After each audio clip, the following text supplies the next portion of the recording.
shows the day. कुनी पिलाटी सकाळु उठिबो सी कुनी पिलार सकाळु उठिबार जो आचरण तार व्यक्तित्व को पूरा पूरी निर्धारण कर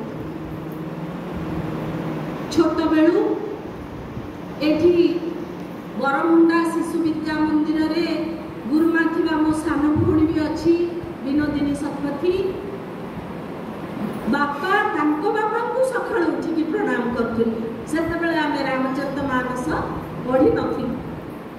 बापांकर आचरण देखिकी आमे भी छोट दिनरू बापा मां को प्रणाम करबा को आरंभ करू प्रणाम दुख समानम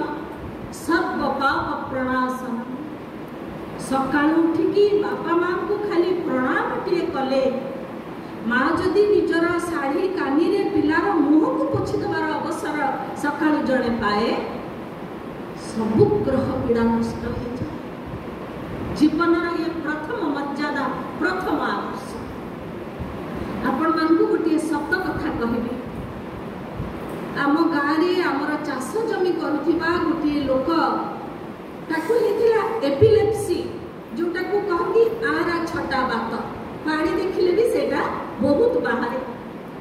कितने चिकित्सा से कला शेष आसी मो जेजेमा जी अति विदुषी संस्कृत रे ओडिया रे सबुथिरे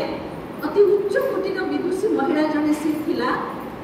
कला आज्ञा जेते औषध खाइले किछि भल होनी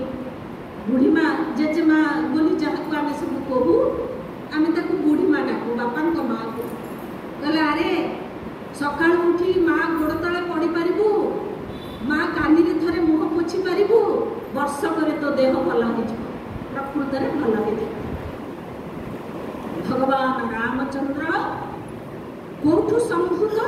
न यज्ञ चरु संभूत भय प्रकट कृपाल दीन दयाल कौशल्या हितकारी आप प्रकट भय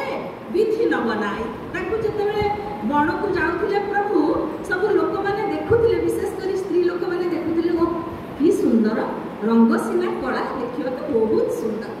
कहले आकू किए तयारी करजंती ना केही तयारी करनांती आप प्रकट भय विधि न बनाए विधाता को शक्ति नहीं एमिति सुंदर रूप सृष्टि करबा सेई प्रकटित हेथिबा पर ब्रह्म प्रथम आदर्श सिखौचंती सकाळू बापा मां को गुरु को गुरुजन को प्रणाम करबा से प्रभु आमर जो प्रथम धाड़ी आमको दिया जायछि मर्यादा पुरुषोत्तमंकर पितृ मातृ गुरु भक्ति